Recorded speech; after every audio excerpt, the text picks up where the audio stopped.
Hello, and welcome to Ordinary People, Extraordinary Lives, a new initiative raising awareness of the work of the Person-Centered Neurosciences Society and the Lifestyle Health Foundation.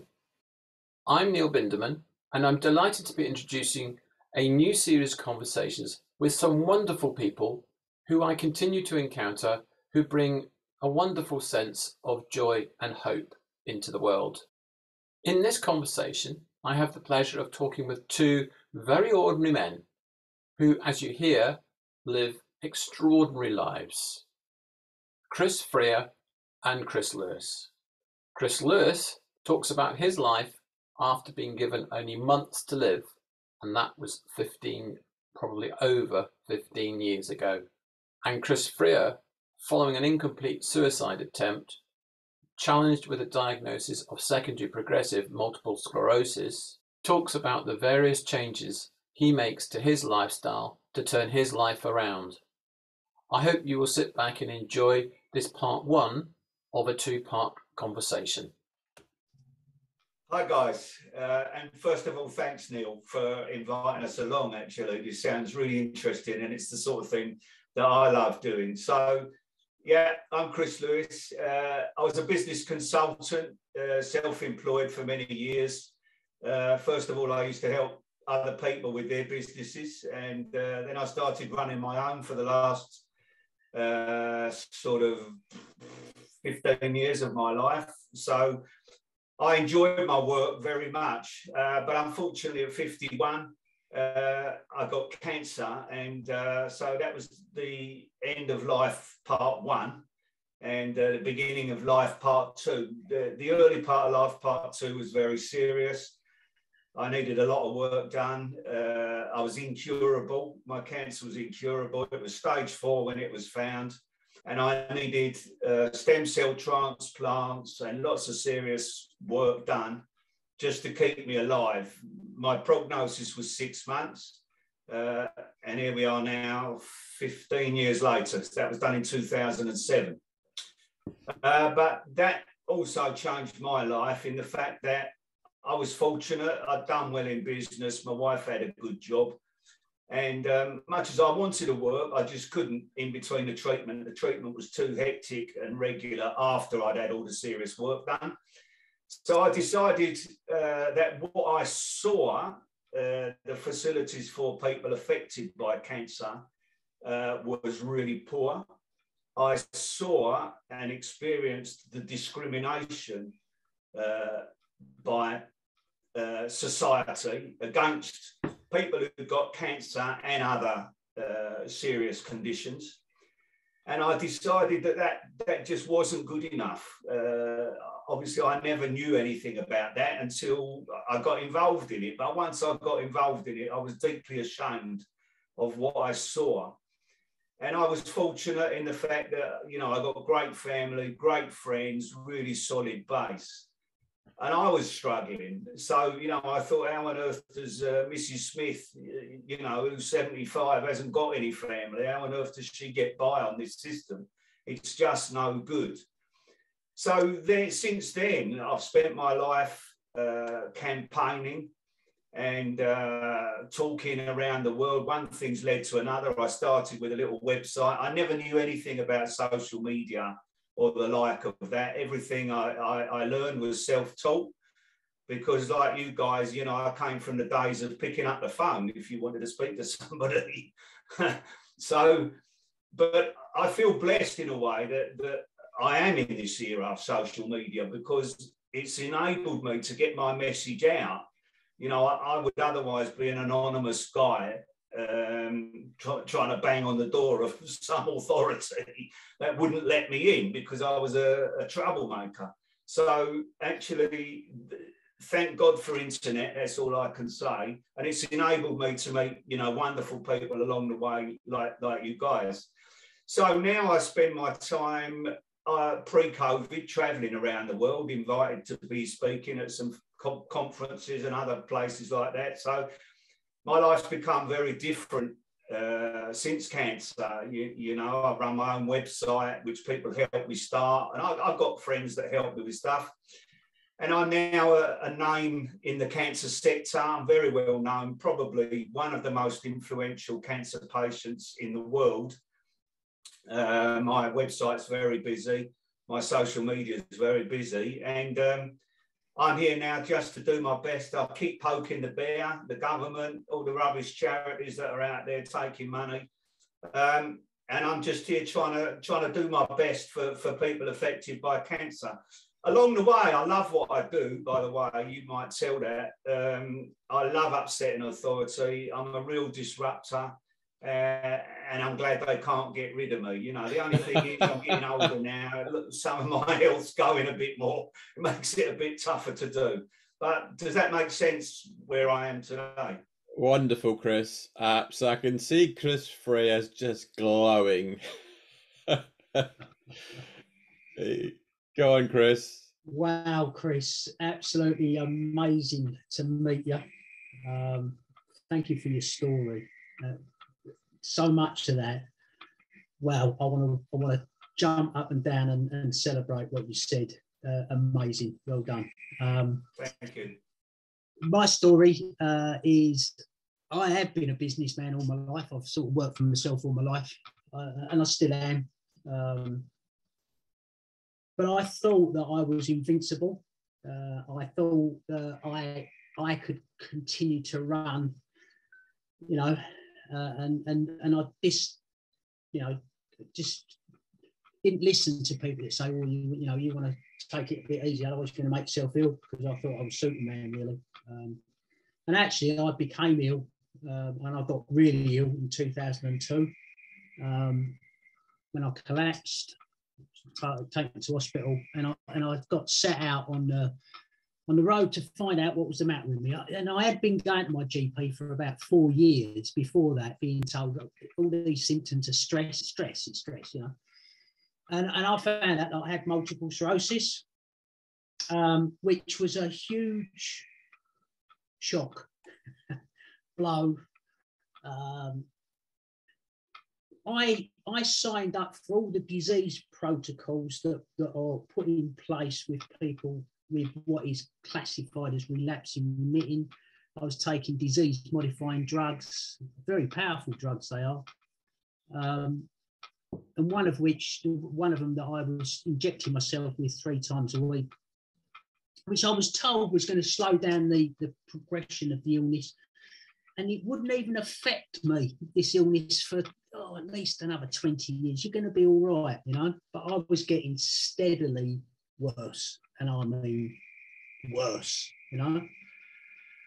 And from 2002 to 2007, I got so bad that I just decided there was nothing to live for anymore. And I went out and had a serious attempt at chucking myself under a lorry. The thing that saved me that day was compassion, not compassion for me, it was compassion for the lorry driver who I was about to hurl myself under his front wheels. And I hesitated and I bounced off the side of the lorry, really. But that was a really big wake-up call for me. I just saw this opportunity to rebuild my life in a different framework, really. So I started to research, and what I've achieved has taken me a long time. You know, I'm self-taught. I continued with my neurologist, who ordered an enhanced MRI scan in 2008, and he told me the result of that was that the MS, I had loads more new lesions in the brain, and the way that this was progressing, that I would be in a wheelchair by 2012. And the sooner I got my head around that for my own mental well-being, it would be better for me, you know, of which he was right. You know, I was using that wheelchair more and more, but I was still studying, and I was studying nutrition. I was studying how our mind works. I was studying exercise, and I was applying the things that I was learning in my dietary approach. And it's taken a long time to turn things around, yeah? But the last time I saw my neurologist, which was about 2017, I walked into his surgery. And the rest, as they say, is history, because at 62, I'm approaching 63 now. I can honestly look anybody in the eye and say I feel fitter, stronger, and happier now than I think I ever have in my life, and that's with an incurable illness. Yeah, Chris, you say, I suppose it's interesting, the word incurable illness. That word is an interesting word. It may well be incurable in the context of the medical world. But do you see it like that? Well, to be honest with you, Neil, look, you know, I do quite, I mean, like you, I do quite a bit of public speaking. I do quite a bit on social media that, I mean, I don't really understand it. I get myself in hot water sometimes with the words that I use. And you know that I am very much into words. Oh, yeah. Incurable is, I've not got rid of this. I live a proactive life with multiple sclerosis. You know, it does affect me. Yes, it does affect me, but I have strategies and protocols in place that make it manageable. Yes. Yeah. So you're living well with. I live well with multiple sclerosis. Yeah. I think that's an important term, isn't it? In fact, I live my best life with this illness. You know, I met a new lady in 2010, and she comes with a rather special name, doesn't she, Chris? Yeah. Joy came into my life, and it sort of confuses people a little bit because that's her name. Nice. But she's an amazing. I never thought that someone like me could be loved. Well, I never loved myself, you know, to be quite honest with you. I had no compassion for self. I now realise that we need more love. That is the most powerful thing that human beings possess, and that is love. That's wonderful, Chris. That's it. Really is. Actually, I got to be honest, it brings a tear to my eye to hear you say that. Really, I feel lucky myself with the lovely wife I have, and the support that she has given me through the years, with or without this non-malignant brain tumor. She's been phenomenal, really, for me. And I dare say you've got support like that, Chris Lewis, as well. Indeed, Neil. It's my 44th anniversary, not in a couple of weeks, actually. Wow. So I know, and Sue knows, you know, without my missus, first of all, I don't think I'd have made it through, because there's been a lot of times I've been pretty much incapacitated, let's say. I've been very, very bad. The disease was bad at the time, and the treatment's even worse. And so she's taken me to and from hospital. She's seen the real downsides of me, because let's be honest, we all have two sides to us. You know, we have a public side and we have a private side, right? And, you know, especially when we all do the work that we do, nobody wants to hear about everyone else's baggage, right? They just want to come to you as you're the funny guy, you're the guy that motivates people. You know, that's what they want to find from you. So my poor missus, you know, she gets the down days when I don't want to move out the chair. You know, and I get fed up with things going wrong health-wise, and, you know, we have to change arrangements to social arrangements and things like that. So I know without that strong family and friends, I couldn't have got through it. And even better, really, today, I couldn't do the work that I do without my missus, because she knows what I do. She knows the impact of what I do. So she lets me crack on with it. So, you know, Sue gets on with it. She gets on with her pals, and she does all the family stuff. We've got 3 great grandkids, you know, which are, I mean, I don't mean great grandkids. I mean grandkids that are great. There is a difference, right? Yes. So, you know, we spend a bit of time with them, which is great. They live local. So I probably, like you, Chris, I've reached the most satisfied place in my life that I probably could be. I don't have any financial worries, thankfully. I don't do anything. I don't have to do things for money. So I can pick and choose now what I do, which is definitely what I do. I make sure that if I get invited to a function, it's something where it's not a waste of my own time. It actually has an impact on wherever I am, the people in the room, or whatever I'm doing. Otherwise, I don't do it, and it doesn't matter about what the offer of money is. My currency is time. Like, you know, I'm sure a lot of people have woken up to that since COVID. So I can pick and choose what I do. My health wouldn't be my choice, to be honest. Things are all starting to fall off now, not just because I'm old, but mostly because of the treatment. You know, the bad things are happening now. And, you know, things are going to change for me literally in the next 2 or 3 years and make life a lot more difficult for me. But if at the time when I was going through, you know, oh, you're only going to get 6 months out of it, that's if you survive the chemo, if you survive the stem cell transplant, you know, that might not go well. People don't live long after stem cell transplant with your disease, and here I am in my 15th year, right? So if someone had said at the time, Chris, we can give you 15 years, but at the end of that, this is going to happen, that's going to happen, of course you would take it, right? Sorry, Chris. Yeah, go for it, man. I'm sorry, I just need to ask you a question. Go for it. So what do you attribute your 15 years to then?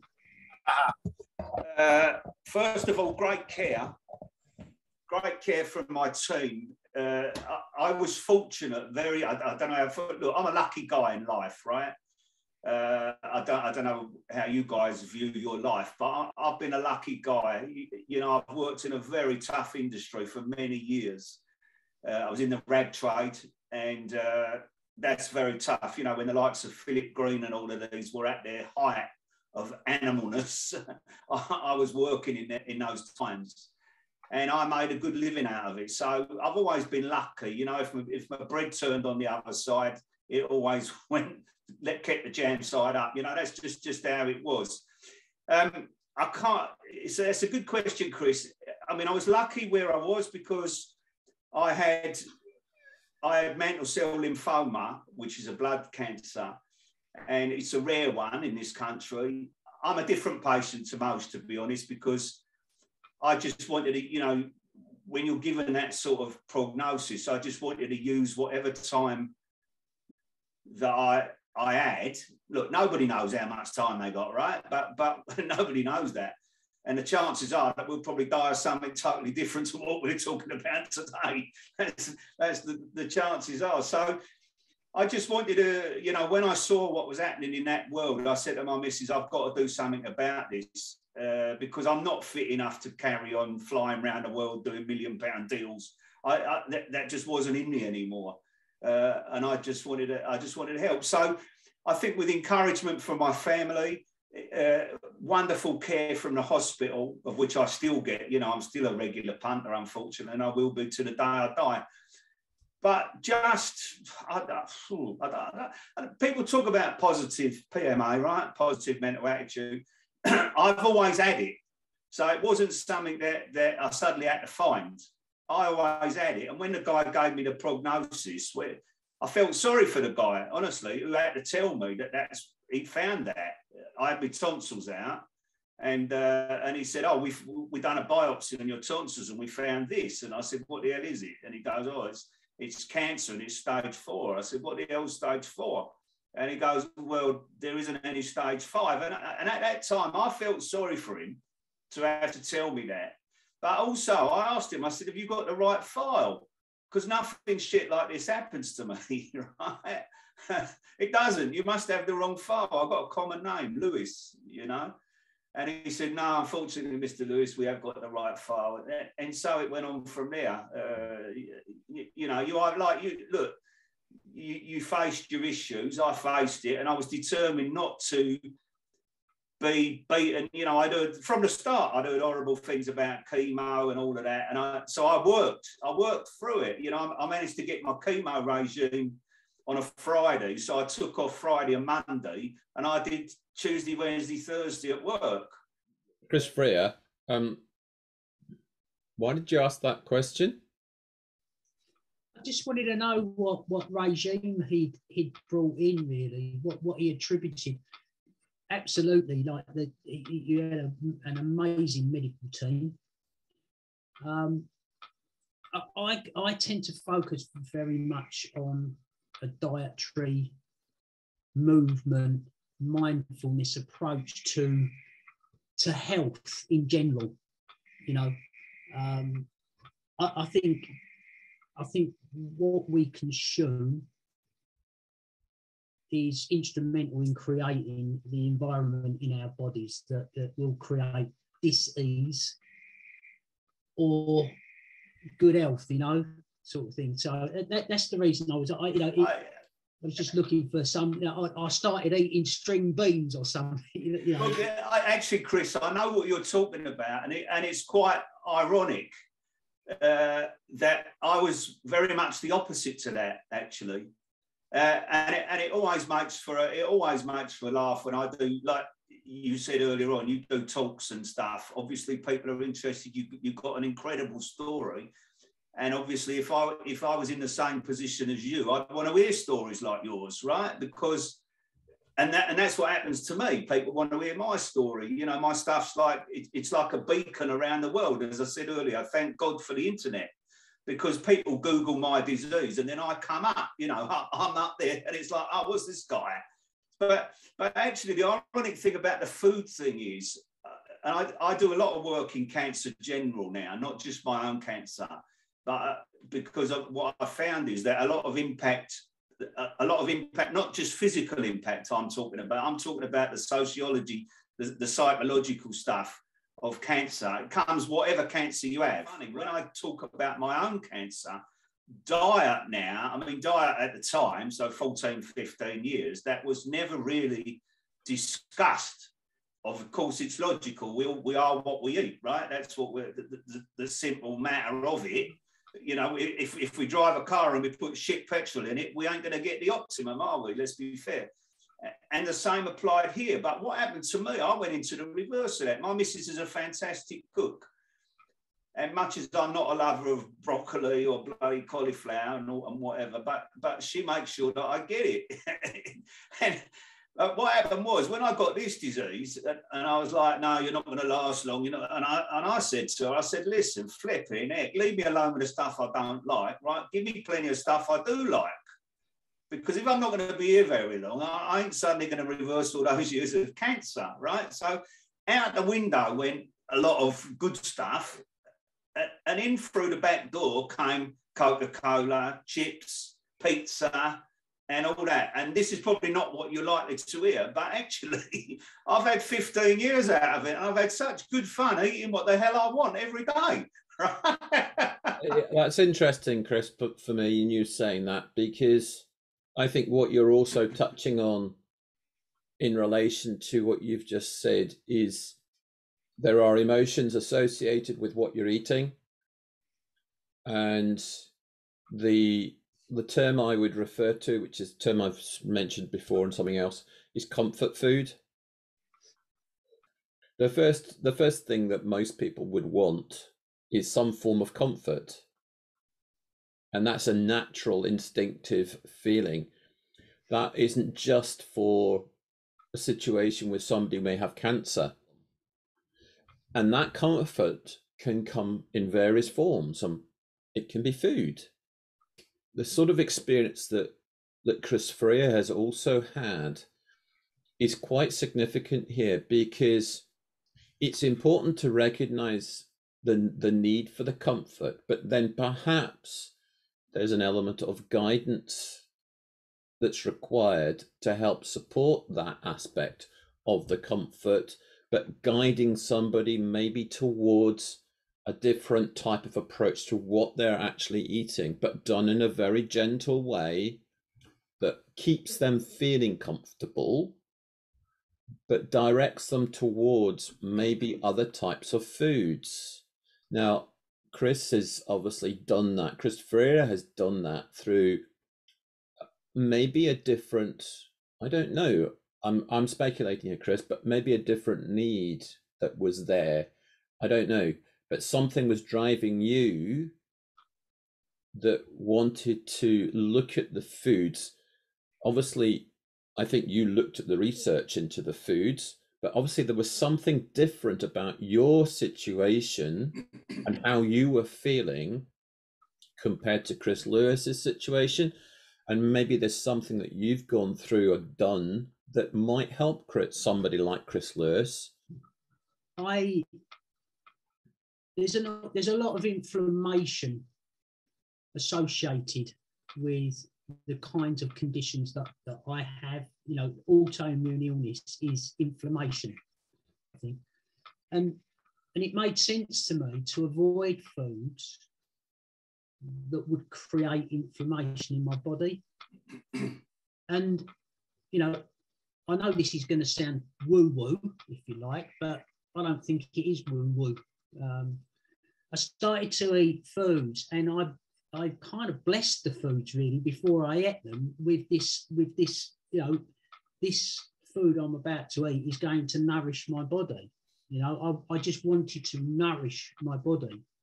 And I think it's possible that the intention that set up in my head was more powerful than the actual food I was consuming. Does that make sense to you? Yeah. Perfect. It's a dietary approach I still adopt. Not so much into the, I don't always go, this is going to nourish my body sort of intention, but I cannot remember a time that I felt better than eating mainly plant-based. That's my dietary approach, you know. May not be right for other people, but that's my approach. But what gave you the kind of a sense of comfort from what you were doing? Because that's the thing I'm trying to, with Chris Lewis, obviously there was a sense of comfort that was coming from what he was doing, and there must have been a sense of comfort that was coming from what you were doing. Yeah, it's the intention, because I believed that the food I was about to consume was going to nourish my body. That was the comfort. It's the, like I said, I think it's possible that it was the intention that was the powerful aspect of that. Yeah. Does that answer the question? Yeah, no, it makes sense to me. Does that make sense to you, Chris? It does, and interesting enough, Chris, I'm vegetarian anyway, so I've never eaten meat. I don't eat meat or fish actually. So, but that's always been the case. It wasn't something that I started after my diagnosis. It's something. So I've never eaten meat since I was a kid. So if you believe, you know, the things about meat and everything else, which it seems to be now, I think you've started a trend where the plant-based is now everywhere.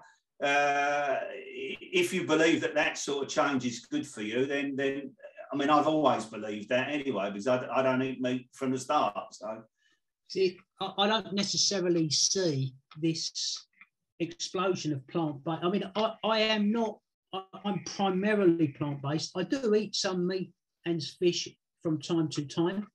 It needs to be from what I believe to be a good source. But this explosion in plant-based, the food companies have jumped on board of all of this. A lot of the vegetarian stuff that people are consuming, they think it's good for them, is still processed food. It is not good for you. It is, you've got to eat whole food. Yeah, 100%. In my opinion, the whole food is best. That's what nature has created. You know, I'm sort of mulling over a few things as you're both sort of talking about your experiences. If you had to pinpoint one major aspect that you feel is the most significant part of your life that has enabled you to see things in a way that has helped you and maybe others, I'll ask that. Christopher here, I'll go with you first on that one, if there's anything. I'd like to have two things, really. You know, by all means, if you don't mind, because I think the one thing that changed my thought process was that I was working, this is not long after I tried to end my life, you know, and I was working with a Reiki master who was working with me, and she was also like a spiritual counsellor. And I remember a time when she said to me, she was doing some work, and I said, look, I really love what you're doing, and I totally believe in you, but you've got to understand that I've got damage in my body that cannot be repaired, you know. And she looked at me, she said, well, so why does it work sometimes and not other times, you know? And I'm talking about movement of a leg, or, you know, be feet or stuff. And I went, well, I don't know. I'll ask my neurologist, and he didn't know either. So that set off, that planted this seed in my brain for change. And I think the major realization came from me was when I started to really examine, and this did not happen straight away. This happened quite a long time after. When I started to ask myself the question, why was I so compassionate towards the lorry driver, and what effect it was going to have on him and his family? Why did I never have any compassion for me? Why did I believe that my 4 children, and I have 4 amazing children, would be better off without me? And I started to really examine why I've never had any compassion for myself in my life. And I think that's where things really started to rocket for me. You said that. Wow. Well, that was an amazing conversation. That's the end of part 1. There is a second part, obviously, from what you've been listening to, and part 2 is going to be released very soon. And if you wish to be able to see that, then do have a look on the Lifestyle Health Foundation website at lifestylehealth.org.uk, or we'll also put it up on the Person-Centered Neurosciences Society website, and that is, as you can see on my background here, www.p-cns.org.uk, and that second part will be going up fairly soon. All right, thanks very much, and I look forward to welcoming you to part 2. Bye-bye.